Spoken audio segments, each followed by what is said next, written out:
Magandang hapon po. Magandang bagong taon para sa ating lahat mga katribo. Malapit na 2024. Kaya po ang pamagat ng ating episode ngayon ay New Year, New You. Please welcome eksperto sa Integrative Medicine, si Dr. Ariel Baira. Hi, Doc.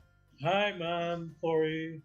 Happy holidays, advance Merry Christmas. Hi, thank you, Doc. Para sa ating mga katribo, Doc, how can we have a new Oh, definitely. No, everyone is looking forward for a new you. No, we're about to get into the next year, 2024, and of course, there are so many hopes and prayers that go with it. First and foremost is, of course, our health issues. No, everybody now is talking about longevity. Paano ba natin mapapahaba ang ating buhay? Of course, there's a saying na nasa Diyos ang awa, pero nasa tao. Nasa tao. Yes. So dapat we need to do our part to make sure that we are able to address the pressing health and wellness issues that we need to take good care of. No? Kasi nobody else can help us except ourselves. No? And well, of course, in my case, since I'm a medical doctor in general, it's my responsibility. And this is my passion to really impart the appropriate information on health and wellness issues.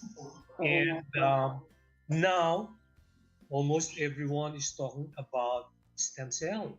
Oo. Bakit? Kasi ang mga tao confused na siguro kasi sa dami ng mga so-called stem cell treatments available today. Yes. Pwede imayin at suriin ng mabuti. Right. So I'm also involved in stem cell for several years now, and siguro, Ma'am, we will have to schedule it in another forum like this, no? Because first and foremost is that there are so many different types of stem cells. First, we begin just an overview. First, we begin, of course, with the standard IV infusion. No? Some would even have some preparations for intramuscular injection. So those are the standard treatments. No? Now, because of convenience and a cheaper version, of course, we now have the oral stem cell preparations. And among the oral stem cell preparations, we have animal-based, specifically the deer placenta and the sheep placenta, and another one will be coming the rabbit placenta. Okay, pero these are. Pinag-uusapan natin yung mga placenta galing sa mga hayop, pero kung vegetarian ka pa. Yes, exactly. I was about to go there. That the other thing is that there are now plant-based placenta. Ayun. Okay. Kasi nga, well, of course, we are in unison in saying that comparing the plant-based and the animal-based, we will all go for plant-based now. Since plant-based phytonutrients, which means plant-based nutritional supplements are much better. Mga parang kumbaga sa Marvel movies, yan ang mga superheroes ng nutritional world, no? Yes, exactly. No? So among now the latest is kasi studies were made during the pandemic. No? There were groups of scientists and biochemists who did a lot of research, no? Very timely because everyone was so focused on how to make sure that we can overcome the effects of the pandemic, the COVID-19 infection. So it was also an opportune time for these people to really focus on clinical research. And now we have what we call the fruit-based stem cells. So these Okay, are so Doc, sa larangan ng stem cell, Doc, di ba yes. sabi daw nila ang pinaka-safe ay galing sa sarili. Yung Yeah. pinatawag Yeah, ng yeah, okay, yeah, autologous, okay, no? yeah, Pero meron din galing sa dugo, meron galing yes, sa taba, meron galing sa bone yes, marrow. right. So we have what we call the bone marrow mesenchymal stem cell. We also have what we call the autologous stem cell, which means it comes from your own body.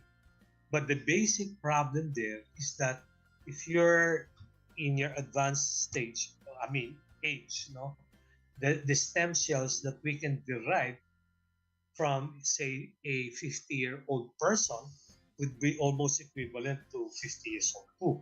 So That's the hindi reason pwedeng why. gisingin yun, Doc? Hindi pwedeng gisingin yung mga stem cell na yun? Well, pwede, but to a certain, yes, pwede, but to a certain limit lang.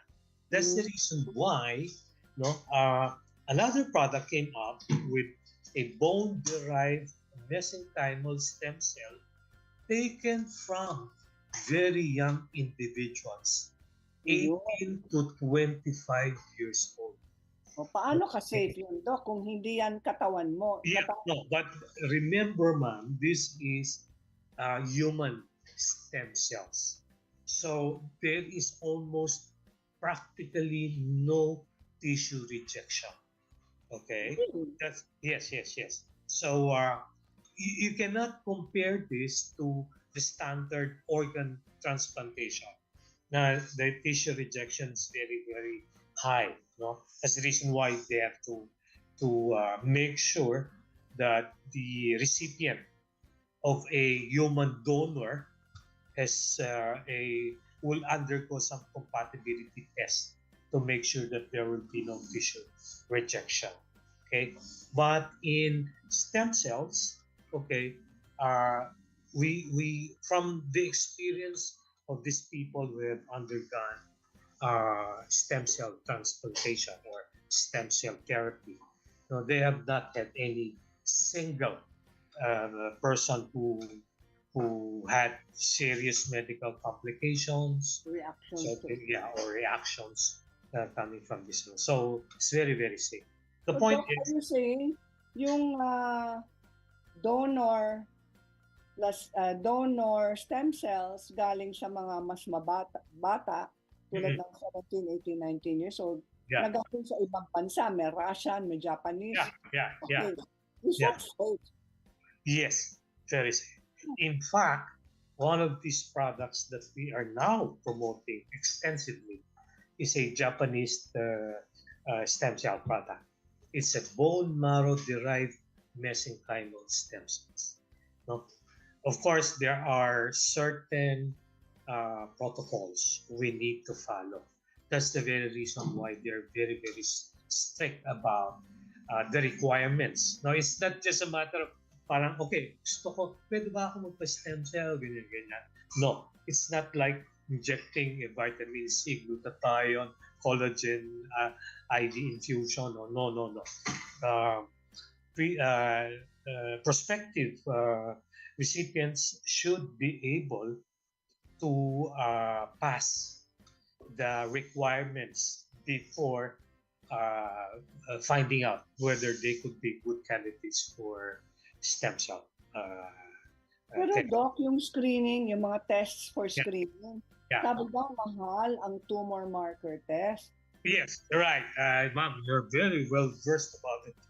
No, kasi okay, there's this controversy about stem cell and cancer. Some would say that stem cells can help alleviate some forms of these cancer cells. On the other hand, some would say that we need to make sure that all the tumor markers are normal before a prospective recipient can be given a stem cell. Why? Simply because of the multiplying effect of this. Cancer cells multiply very, very fast. So sinasabi na stem cell, One of its properties is, of course, to multiply the stem cells so that the entire body will benefit from it. So, well, there are still some controversies, but it all boils down to the discretion of specific doctors who would conduct this stem cell therapy. Okay, so of course, just to be safe, on the safe side. In fact, that's one of the requirements, just to make sure that you have the Mahal, ha? tumor Sabi ng markers. kaibigan ko. Well, una-una, medyo mahal talaga yung intravenous infusion of stem cell. No? The cheapest right now in the market worldwide is about 15,000 US dollars. So that will amount to about, say, 800 plus, 800 traffic, 850,000 pesos. Now, in Europe, where a lot of stem cell therapy are being used, it would range between 1.2 to 1.5 as minimum. Of course, there are those who will reach about 2 million pesos per injection. Okay, that is IV infusion. The IV infusion, usually you have the vial of the stem cell, which amounts to about 200 to 250 million of these stem cells that will be incorporated to a solution, usually normal saline solution, no? About 200, 250 cc. And it has to be infused in, say, on the average, about 1 hour. In fact, now we can do it. We now can do it in the comforts of the house of the recipient. No? Para, Pero, kinakailangan magkaroon ng screening. Tama yes, ba? of course. Yeah. It is very important to make sure that we are able to screen not only the tumor markers, but also the status of the blood chemistry procedures, so that we will be able. In fact, that will also work as a pre-IV infusion assessment. And then we do a post-IV infusion assessment after, say, about between 3 to 6 months, so that we can see and document the improvement of the patient. Because, di ba ma'am, ang nangyayari, sometimes hindi naman kasi lahat nararamdaman eh. Sabihin ng ibang pasyente, Dok, parang lang ako naramdaman. Ano kaya? So, again, we go by documents. So we have this, kasi just like in diabetes, wala ka naman mararamdaman, no? Unless your blood sugar, plummets so low to the point na nag-hypoglycemia ka na. But pagka mataas, wala ka naman mararamdaman actually. The moment you feel some symptoms in diabetes, those are usually the complications of diabetes. Just like also in cholesterol. When your cholesterol level is high, you don't feel anything unusual, di ba? By the time na baka na-stroke ka na or nakulot na heart attack, that's one very big complication of a persistent elevated level of cholesterol and triglycerides. So, Doc, kung gusto mong magpa-stem cell kaagad, ano kaya kung magdedesisyon ng mga tao na siguro kunin ko muna yung galing sa akin? Pwede ba yun? Pwede rin, ma'am. Kaya lang, siyempre, the thing is yung processing. I mean, it's not easy to process. No? Well, I may not be aware of anybody doing the autologous type of stem cell processing here in the Philippines. No? So, most likely, you will have to go abroad and have your stem cells processed. Yung processing medyo mahirap because it's not as simple as just parang blood transfusion okay, madali nagagawa natin dito. Sa stem cell, it's different. So yung processing might, of course, that can be done, but we still need to find out. Pero hindi kailangan ng screening kung gagawin mo. Well, hindi na siguro lang, yeah, because it's coming from your own. Ang contention lang nila is just, you cannot make your stem cells much younger than your Yan yung actual biological. Yes, right.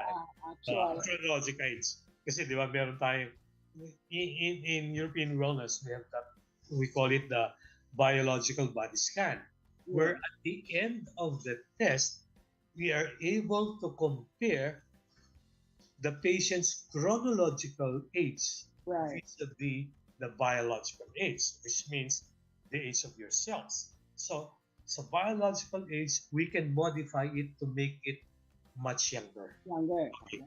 Kasi chronological age, wala na tayong gagawa na. Chronological, tayo lang ang nakakaalam ng edad natin. Di ba mga katribo? Right. So it's very interesting, no? Sige, itutuloy po natin ang ating talakayan kasama si Dr. Ariel Baira tungkol sa A Younger You, New Year, New You sa aming pagbabalik. This break is brought to you by Hangkas, Beat the Traffic, Bayad Center, hashtag Bigger Better Younger Bayad, and you can buy it all. Globe, atin ang mundo. Meralco, ang liwanag ng bukas. SM, we've got it all for you. Smart, live more today. Union Bank, it starts with you. A wellness show dedicated to empowering viewers with the knowledge and inspiration needed to lead a healthy lifestyle. Be Well Now, hosted by Miss Cory Quirino, every Wednesday at 2 p.m. only here at Daily Tribune's Facebook page and Tribune Now in YouTube. Alamin ang pinakamaiinit na balita at mahalagang issue na bumabalot ngayon sa ating bansa. Ating pag-usapan, blow by blow, dito lang sa Hot Patatas, kasama sila Chicky Mangkukang, Vernon Velasco at Gio Leaño. Yung Lunes, Miyerkules at Biyernes, alas 3 ng hapon, dito lang sa Daily Tribune Facebook page at Tribune Now sa YouTube. Conversations that are masterclasses from the top honchos of various industries. Learn from their strategies and insights so you yourself can unlock your full potential. Perfect every Friday at 2 p.m. only here on Daily Tribune's Facebook page and Tribune Now in YouTube. Creative minds, entertainment icons, style influencers. We shine the spotlight on remarkable individuals who shape our cultural landscape. Every Tuesday at 2 p.m. only here in Daily Tribune's Facebook page and Tribune Now in YouTube. Parayan at talakayang showbiz, times 2, doble-doble!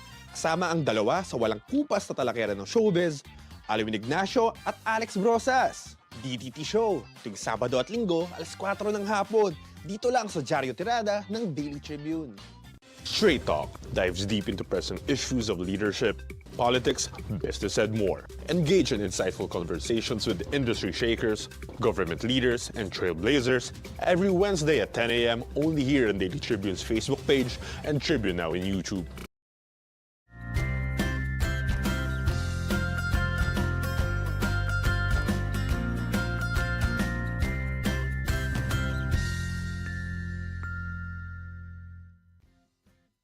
Welcome back mga katribo.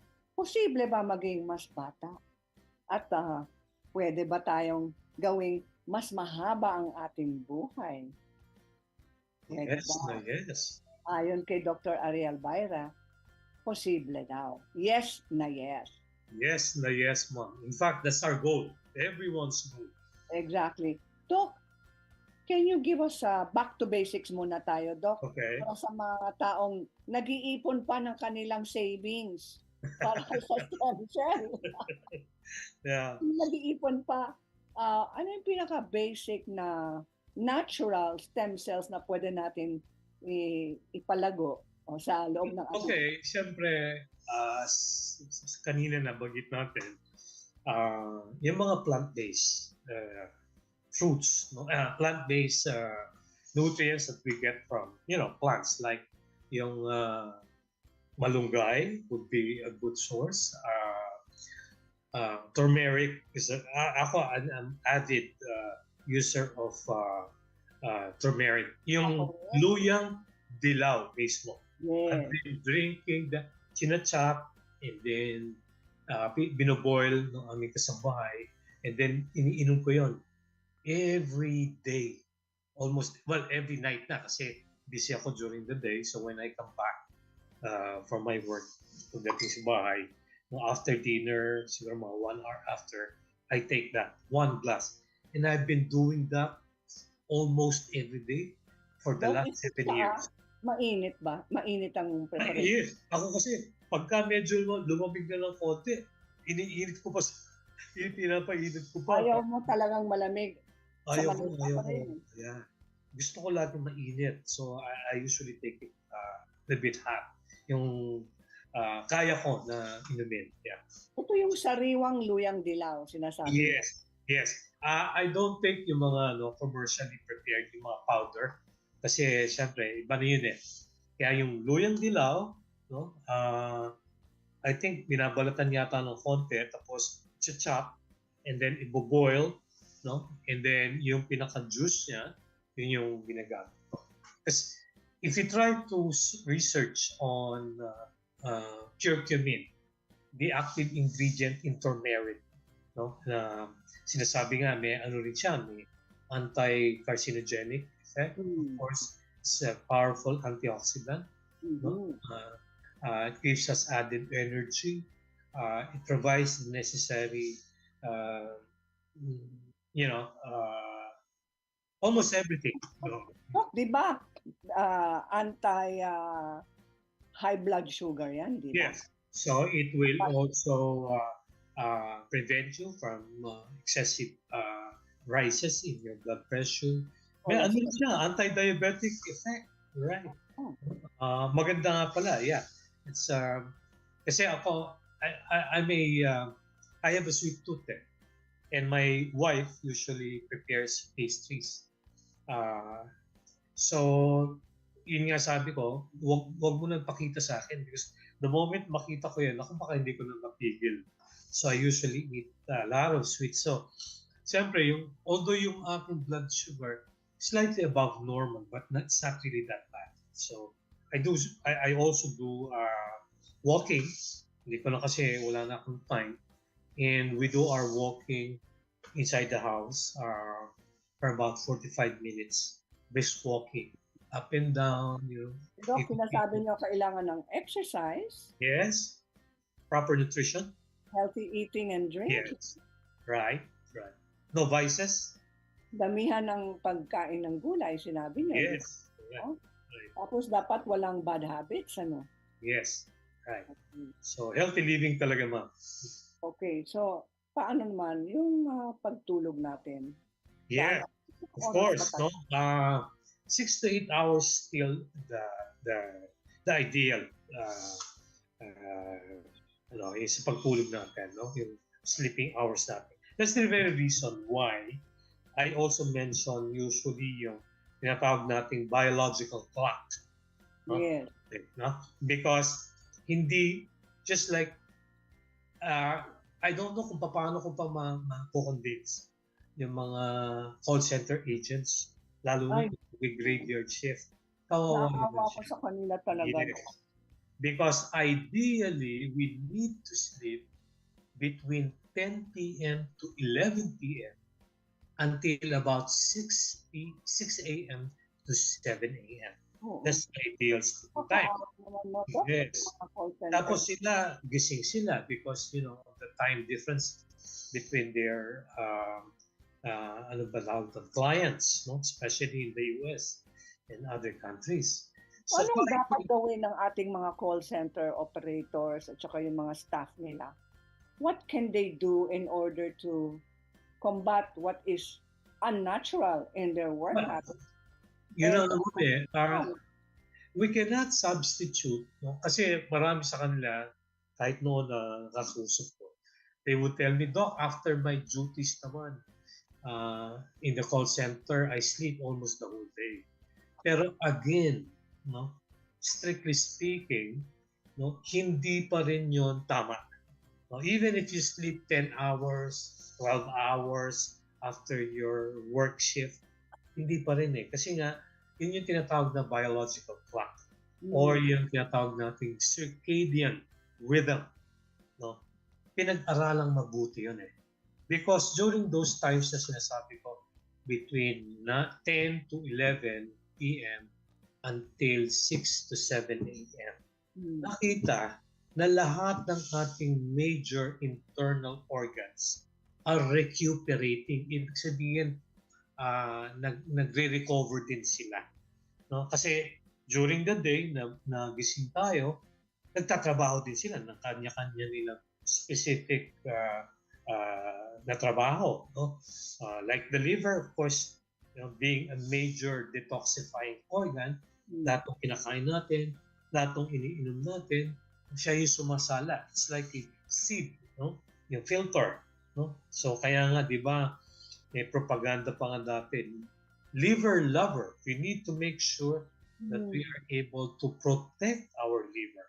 Although the liver, kasi God made it so, no, na it has a very good regenerative capacity. Meaning, in fact, during the time of Senator Cayetano, the old Senator Kita, diba, he was a victim of liver cancer. And nabalita na si Lino, I think he's the congressman now of Taguig, donated part of his liver to his dad. No? And what was amazing is that in less than a year's time, when they checked the liver of Lino, no, it has gone back to normal. You can just imagine that. Again, ano? Yes. Tumubo, parang halaman, tumubo ulit. Bumalik na uli sa normal. But having said that, of course, we cannot abuse our liver. Kasi especially for those who are chronic alcoholics. Wala anong dapat inumin para pampalakas ng ating atay? Well, marami rin. Kasi ngayon, no, marami rin lumalabas natural and organic supplements, no, na intended for the liver. And one of them is, of course, dapat merong silimarin. No? Dapat merong silimarin. Yes, this is a very essential active component na tumutulong sa ating liver. And of course, glutathione. Remember, ang glutathione is a master antioxidant that addresses directly the liver. No? Even before we think of the whitening effect, which is considered a side effect lang. No? Hindi natin hindi natin ikahahaba ng buhay yung magiging maputi. But what is more important is the antioxidant effect of glutathione. Doc, I wish we could talk longer, but pwede ba tayong magkaroon ng part 2? Sure. And then probably we can even talk about the stem cell. Yung gusto ko, yung plant stem cell, Doc. Oh, yes, definitely. We try to concentrate on that because it's very affordable and at the same time, it's very effective. Ay, salamat. Maraming salamat, Dr. Ariel Baira. Contact numbers po ninyo para sa mga magpakonsulta sa inyo, Doc. Okay, sige. 0918-928-7281. Or you can check my social media. I'm in the Viber, in Facebook, Ariel Baira, no? And the same number, 0918-928-7281. And I do a teleconsultation. In fact, during the pandemic, I was hired by two telehealth or what do you call this? E-consultation companies. And the other one, until now, I do some... Pwedeng banggitin lahat. Okay, thank you. Yeah, pwedeng banggitin. So, because I go to a lot of clinics. One of them is in BGC, no? Yeah, the Healthy Life. That is also an integrative medicine clinic. I also go to Alabang. We have a clinic there in Civic Prime. Sheba Zion International Corporate. So they offer there several health supplements also. I'm now 18 years ako sa Asian Hospital Medical Center, practicing obstetrics and gynecology, no? And but right now my time is really full in integrative medicine because I realize how important addressing health issues. Okay, Doc, ulitin natin yung contact numbers po ninyo. Okay, 0918-928-7281. Okay, Doc. Hanggang sa susunod. Next week tayo, Doc, ha? New Okay. year, new you. Okay. Yes. New year, new you. Next week. Thank Ayan you yung so much. Doc. Yeah, thank you so much, Ma'am Cory, and advance Merry Christmas. Merry Christmas. And to God be all the glory. Amen to that, Doc.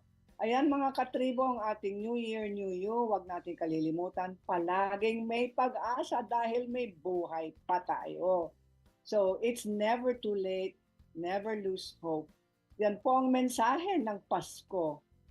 The message of hope is also the liberating grace of our Lord Jesus Christ. Maligayang Pasko at isang matagumpay at malusog na bagong taon sa ating lahat. Para sa Be Well Now, ako po si Cory Quirino.